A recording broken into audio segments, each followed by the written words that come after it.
کوئی سوال ہی نہیں کیا اور بیٹے لے کے ذبح کرنے چل دیے.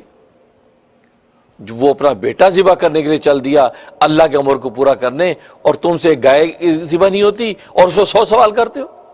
فَفَعَلُوا مَا تُؤْمَرُونَ, کر گزرو جو جس کا حکم دیا. قالوا, بولے, قالوا ادع لنا ربک یبین لنا ما لونھا, کہا کہ آپ اپنے رب سے دعا کیجئے کہ وہ ہمارے لیے اس بات کو واضح کر دے کہ اس کا رنگ کیسا ہو, کیسے رنگ کی گائے ہو. اب حالانکہ رنگ کی کوئی بات ہے نہیں, خام کا رنگ چھیڑ دیا. قال انہ یقول انہا بقرۃ صفراء, تو موسیٰ علیہ السلام فرمایا کہ اللہ کہتا ہے کہ وہ زرد رنگ کی گائے ہو, زرد رنگ کی گائے ہو. فاقع لونھا, اور اس کا خوب فاقع لونھا کہ اچھی اس کا کیا رنگ ہو, فرمایا کہ اس کا رنگ جو زرد ہو اور خوب گہرا زرد ہو, گہرا زرد اس کا رنگ ہو. یہ بات کی. تسر الناظرین, ایسا گہرا رنگ ہو کہ دیکھنے والوں کو اچھا لگے. آپ جانتے ہیں زرد رنگ جو فوراً آئی کیچنگ ہے, فوراً دیکھتے ہیں. اور آج دیکھتے ہیں یہ سائن بورڈ پہ اکثر زرد رنگ کے ہوتے ہیں. زرد رنگ رات میں بھی چمکتا ہے, تھوڑی سی لائٹ پڑے فوراً چمکتا ہے, یہ زرد رنگ. تو زرد رنگ جو ہے فرمایا گہرا زرد رنگ ہو اور دیکھنے میں بھلا لگے, یہ شرط لگا دی. تو حدیث میں فرمایا نبی کریم صلی اللہ علیہ وسلم نے کہ اصل میں یہ سوالات کرتے چلے جا رہے تھے, اللہ تبارک و تعالیٰ بھی پابندیاں بڑھاتے جا رہے تھے. حالانکہ اللہ کے علم کے اعتبار سے تو یہ تھا کہ کوئی بھی گائے ذبح کر دیتے تو بس اس پر جو ہے فیصلہ ہو جاتا, لیکن انہوں نے جب سوالات کرنا شروع کر دیے تو اللہ تبارک و تعالیٰ بھی پابندیاں بڑھا رہے ہیں. تو گویا کہ اس میں اس بات کی بھی تعلیم تھی کہ زیادہ سوالات نہ کرو, اللہ کا ایک امر آ جب اس پر فیصلہ کر دو. اب انہوں نے جب سوالات بڑھائے تو اللہ کی طرف سے بھی پابندیاں بڑھنے لگی. تسر الناظرین, زرد, گہرا زرد رنگ. زرد رنگ اتنا مبارک رنگ ہے کہ حضرت علی رضی اللہ تعالیٰ فرماتے ہیں کہ من لبس نعلا صفراء, کہ فرمایا کہ جو زرد رنگ کا جوتا پہنے اس کا غم کم ہو جاتا ہے. اس پر کوئی غم ہے, ہم ہیں, پریشانیاں ہیں, تو زرد رنگ کا جوتا اگر پہنا جائے تو فرمایا اس کے غم کم ہو جاتے ہیں. اور عبداللہ ابن مسعود رضی اللہ تعالیٰ عنہ کی روایت ہے کہ کالے رنگ کا جوتا پہننے سے غم بڑھتا ہے. آج ہر آدمی کالا جوتا پہنتا ہے کیونکہ جی گوروں کے یہاں کالے جوتے کا رواج زیادہ ہے, تو ہم بھی سارے کالے جوتا پہنتے ہیں. فرمایا کالا جوتا پہننے سے غم بڑھتا ہے.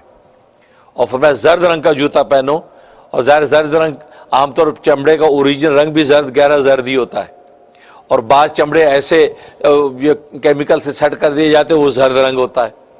تو گویا کہ زرد رنگ سے غم کم ہوتا ہے اور کالے رنگ کا جوتا پہننے سے غم بڑھتا ہے. تسر الناظرین. قالوا ادع لنا ربک یبین لنا ما ہی, کہنے لگے کہ آپ دعا کیجیے اپنے رب سے کہ وہ ہمارے لیے اس بات کو واضح کر دے کہ ما ہی, وہ گائے کیسی ہو. گویا کہ سوال ریپیٹ کیا, سیم سوال, پہلے والا سوال ریپیٹ کیا ما ہی. پہلے بھی ما ہی کہا تھا, اب بھی وہی کہا. کیا مطلب؟ مطلب یہ کہ ٹھیک ہے ہمیں اتنی سمجھ میں آ گئی کہ گائے ہو, لیکن اب جو اوصاف آپ بتا رہے ہیں کہ وہ گائے کے گوشت کا کوئی بھی ٹکڑا لگایا جائے گا یہ مردہ زندہ ہو جائے گا اور وہ قاتل کا نام بتا دے گا, تو اس کا مطلب ہے کہ یہ صفت اور خاصیت عام گائے میں تو ہوتی نہیں, ایون ہے کہ جنگل کی نیل گائے میں بھی نہیں ہوتی. تو یہ بڑی خصوصی قسم کی خاصیت ہے. تو معلوم ہے کہ کسی ایسے جانور میں ہوگی کہ جو بظاہر گائے کی طرح ہوگا لیکن حقیقت میں گائے نہیں ہوگی. کیونکہ اگر گائے کے اندر یہ وصف ہو تو کسی گائے کے اندر ہو, نیل گائے میں ہو, لیکن کسی گائے میں نہیں. اس لیے ہم شبے میں پڑ گئے ہیں, ہم بڑے کنفیوز ہو گئے ہیں. اس سے سوال ریپیٹ کر دیا کہ آپ ذرا اس کی صحیح حالت اور صفت بتا دیں. کیوں؟ ان البقرۃ تشابہ علینا, اس لیے کہ گائے ہم پر مشتبہ ہو گئی ہے. ہماری عقل مان نہیں رہی کہ وہ گائے کے ذریعے سے یہ بات پتہ چلے گی. کیونکہ اگر گائے میں خاصیت ہو تو دنیا میں ہزاروں گائے ہیں, اس لیے جنگل کی نیل گائے ہیں, ہم نے ایسی خاصیت سنی نہیں. آپ کہتے ہیں گائے میں کے گوشت میں خاصیت ہوگی, تو ہم بہت کنفیوز ہو گئے, یہ مشتبہ ہوگی گائے. آپ ذرا تھوڑی سی اور وضاحت کریں کہ گائے کیسی ہو. آگے کہا وَإِنَّا إِن شَاءَ اللَّهُ لَمُهْتَدُونَ, کہ بے شک اگر اللہ نے چاہا تو ہم ہدایت پا جائیں گے, مطلب ہم صحیح گائے پر پہنچ جائیں گے. یا یہ کہ مطلب کہ اللہ کا جو امر ہے اس کو پورا کرنے کی ہمیں ہدایت ہو جائے گی, ہم پورا کر لیں گے. یہ بات کہی. اس پر جو ہے حضرت موسیٰ علیہ السلام فرمایا قال انه یقول انا بقرۃ لا ذلول تثیر الحرث۔ نبی کریم صلی اللہ علیہ وسلم فرماتے ہیں حدیث میں، اس مقام پہ انہوں نے کہا وَإِنَّا إِنشَاءَ کہ بے شک انشاءاللہ اگر اللہ نے چاہا لَمُهْتَدُونَ ہم ہدایت پا جائیں گے۔ فرمایا اگر یہ انشاءاللہ کا لفظ نہ کہتے تو ہمیشہ کے لیے کبھی ان کو گائے کا مسئلہ حل ہی نہ ہوتا، قیامت تک حل نہ ہوتا، عبدالآباد تک یہ مسئلہ حل نہیں ہونا تھا اگر یہ انشاءاللہ کا لفظ نہ کہتے۔ جب انہوں نے انشاءاللہ کا لفظ کہا، اپنے عجز کا اظہار کیا، اللہ کی مشیت کے ساتھ اس کام کو جوڑ دیا، تو اللہ تبارک و تعالی ان کے لیے ہدایت کا راستہ کھول دیا اور یہ گائے تک پہنچ گئے۔ اگر یہ انشاءاللہ نہ بولتے تو فرمایا کہ ان کو یہ گائے کبھی نہیں ملنی تھی۔ اس لیے فرمایا موسیٰ علیہ السلام نے کہا انہ یقول کہ بے شک اللہ کہتا ہے انہ بقرۃ وہ ایک ایسی گائے ہے لا ذلول تثیر الارض کہ وہ محنت کرنے والی نہیں ہے، زمین کے اندر جوتی ہوئی نہیں ہے کہ اس کے اندر ہل چلایا گیا ہو، ولا تسقی الحرث اور نہ اس کے ذریعے سے پانی کھینچا گیا ہے، مسلمۃ لا شیۃ فیہا وہ بالکل بے داغ ہے، اس کے اوپر کسی قسم کا کوئی داغ دھبا نہیں ہے۔ بے داغ کیا مطلب؟ ایک مطلب یہ کہ کام کاج کے جو داغ دھبے لگ جاتے ہیں گائے پہ، اس قسم کا کوئی داغ دھبا نہیں ہے، کیونکہ جس کو ہل میں جوت دیا یا پانی راہٹ پہ لگا دیا پانی نکالنے کے لیے، اس کے اوپر ظاہر رسے وسے باندھے جائیں گے، وہ رسوں کا داغ دھبا ہے، وہ ہل کا جو ہے ہل کا پھالا لگا دیا اس کا داغ دھبا، تو کام کاج کے داغ دھبے لگ جاتے ہیں۔ لیکن یہ ایسی ہے کہ اس کو نہ ہل چلانے میں جوتا گیا نہ پانی کھینچنے میں جوتا گیا کہ اس کے اوپر کام کاج کا کوئی داغ دھبا نہیں ہے، ایک مطلب یہ۔ اور ایک مطلب یہ کہ کوئی داغ دھبا اس پہ نہیں ہے، مطلب زرد رنگ کے علاوہ کوئی اور رنگ کا دھبا اس پہ نہیں ہے، خالی زرد رنگ ہے، یہاں تک کہ اس کے سینگ اور کھر بھی زرد رنگ کے، اس کے سینگ بھی زرد ہیں، اس کے پاؤں کے کھر بھی زرد ہیں، یعنی پورے جسم میں کوئی دوسرا ڈاٹ نہیں ہے۔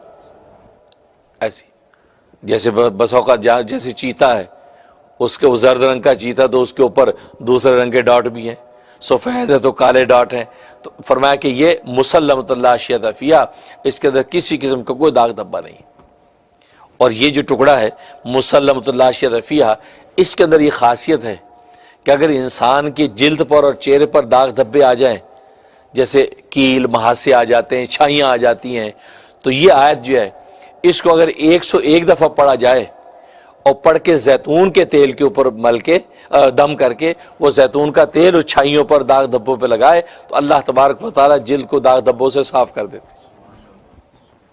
مسلط اللہ۔ اب یہ بات کہی، اب کیا کہا قوم نے؟ قالوا الآن جئت بالحق، اب آپ نے صحیح بات کہی ہے۔ یعنی حضرت موسیٰ علیہ السلام یعنی بے ادب ہے، کیا کہتا ہے کہ الآن جئت بالحق، اب آپ ٹھیک بات پہ پہنچے ہیں، اب سمجھ میں آئے گی۔ تو اس پر نبی پاک نے فرمایا کہ دیکھو یوں کیوں پہنچے، انشاءاللہ کیا بیٹھے تھے، تو اللہ تبارک و تعالی نے ان کو تسلی، ان کے اطمینان ہو گیا اور اب یہ راضی ہو گیا کہ ٹھیک ہے گائے ڈھونڈتے۔ تو قالوا الآن جئت بالحق، فرمایا کہ اب آپ جی آپ نے صحیح بات کی ہے۔ فذبحوها وما كادوا يفعلون، پس پھر انہوں نے گائے ذبح کر دی، لیکن وہ لگتے نہیں تھے کہ گائے ذبح کریں گے، یعنی جس طریقے سے وہ حجتیں کر رہے تھے لگ نہیں رہا تھا یہ کریں گے، لیکن بس کر بیٹھے۔ تو اس پر نبی پاک نے فرمایا کہ انشاءاللہ جو کہہ دیا تھا اللہ تبارک و تعالی اس کی برکت سے ان کو یہ ہدایت عطا فرما دی کہ انہوں نے گائے ذبح کر دی۔ تفسیر مدارک میں لکھا ہے کہ ایک روایت میں آتا ہے کہ یہ 40 سال گائے کو ڈھونڈتے رہے، 40 سال کے بعد گائے ملی، ایک روایت میں یہ بھی ہے، اور عجیب بات ہے وہ۔ فذبحوها ما كادوا يفعلون، یہ اب یہ گائے ملی کیسے؟ ہوا یہ کہ بنی اسرائیل کے اندر ایک نیک صالح شخص تھا، وہ بوڑھا ہو گیا، اس کا ایک چھوٹا سا ایک بچہ تھا، اس کی ایک جو ہے وہ گائے کی بچیا تھی اس کے پاس۔ اب وہ سوچا کہ بچہ چھوٹا ہے اور بیوی میری بیوہ ہو جائے گی اور وہ یہ اس بچیوں کو کون سنبھالے گا، وہ اس بچیا کو جنگل میں لے گیا اور جا کے کہا اے اللہ اس بچیا کو میں تیرے پاس امانت رکھتا ہوں، میرا بچہ بھی چھوٹا ہے، جب وہ بڑا ہو جائے گا تو اللہ یہ امانت جو ہے میرے بچے کو پہنچا دیجیے گا۔ یہ کہہ کے اس کو جنگل میں چھوڑ دی۔ اور ظاہر ہے کہ جیسے حدیث میں آتا ہے اللہ کے پاس امانت رکھے وہ ضائع کیسی ہوگی، پاسبل نہیں۔ اب وہ جنگل کے اندر گائے پلتی رہی یہاں تک کہ پوری گائے بن گئی، اور کہتے ہیں کہ کوئی بھی شخص اس کے قریب جاتا تو بھاگ جاتی تھی، کوئی جانور قریب آتا تو بھاگ جاتی تھی. یہ اس کی کیفیت اور حالت تھی. تو اس طریقے سے جو ہے وہ گائے جنگل میں